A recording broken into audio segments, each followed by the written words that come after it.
Hai guys, kematian adalah sebuah misteri yang mengandung nilai spiritual tinggi. Sebagian masyarakat meyakini bahwa akan ada sebuah kehidupan baru setelah kematian. Salah satunya adalah mereka yang meyakini adanya reinkarnasi. Meskipun reinkarnasi masih menjadi teori yang diperdebatkan, tapi kisah-kisah yang akan kami sajikan kali ini ternyata memberikan gambaran mengenai bagaimana kemungkinan orang yang telah mati bisa hidup kembali. Penasaran seperti apa? Simak kesaksian kisah mereka dalam video berikut ini. Oh iya, sebelum kita lanjut, subscribe YouTube dan like Facebook kita ya, biar kamu gak ketinggalan info menarik dari Epic Five selanjutnya.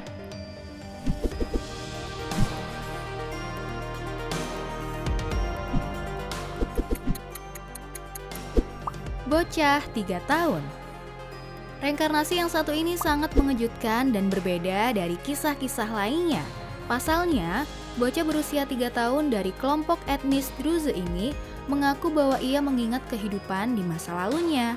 Anak itu ingat dari desa mana dia berasal dan luar biasanya, bahkan dia juga ingat nama yang dia miliki di kehidupan sebelumnya. Dia mengingat bagaimana kematian menjemput dengan cara brutal saat kapak menghantam dahinya, persis seperti tanda lahir yang dimilikinya sekarang.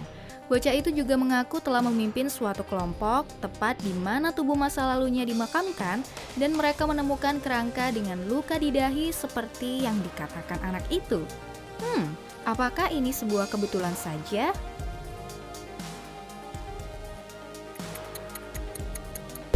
Shanti Devi.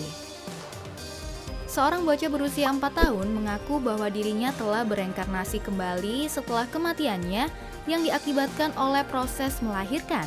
Devi mengungkapkan bahwa dirinya tinggal bersama sang suami dan putranya di sebuah kota bernama Mathura. Guru di sekolah Devi akhirnya menanyakan siapakah nama sang suami di kehidupan sebelumnya, yang dijawab sebagai Pandit Kardanarth Chaube. Singkat cerita, sang guru menulis sebuah surat untuk suaminya. Kemudian Shanti Devi akhirnya bertemu dengan suami di masa lalunya. Dalam pertemuan itu, sang suami berusaha menyamar, namun Devi mengingat semua detail, bahkan makanan kesukaan sang suami. Devi juga mengutuk perbuatan suaminya yang telah berjanji padanya untuk tidak menikah lagi setelah kematiannya. Bagaimana menurut kalian? Brian Weiss. Brian Weiss dalam bukunya Message from the Masters, Tapping into the Power of Love, menuliskan kisah tentang seorang perempuan bernama Diane. Gadis itu terbayang oleh kisah masa lalunya yang mana ia diburu saat suaminya tak ada.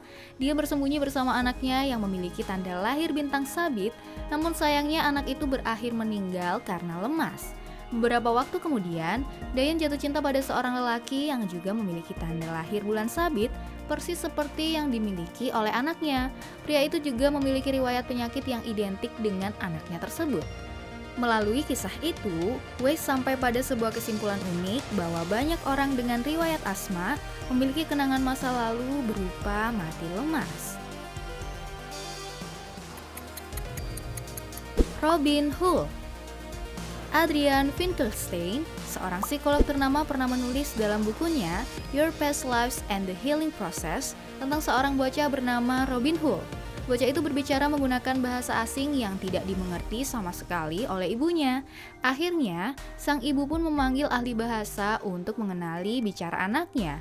Menurut hasil pengamatan, ditemukan bahwa anak tersebut berbicara dalam bahasa Tibet. Bukan hanya itu aja guys yang aneh. Robin mengaku sebagai seorang murid di salah satu kuil, bahkan saat ia sendiri belum berada di usia sekolah.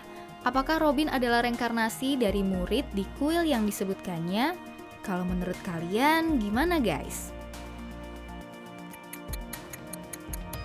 Anne Frank. Perempuan bernama Barbro Carlin ini mulai mengisahkan pada orang tuanya mengenai seorang bernama Anne Frank dan mengaku sebagai sosok tersebut. Anne Frank adalah seorang gadis yang meninggal pada tahun 1945 setelah ditemukan oleh Nazi saat bersembunyi di loteng bersama keluarganya di Amsterdam. Setelah itu, Barbro Carlin diajak oleh orang tuanya untuk pergi ke Amsterdam. Di sana ia mampu mendeskripsikan kebiasaan Frank tanpa kendala yang berarti.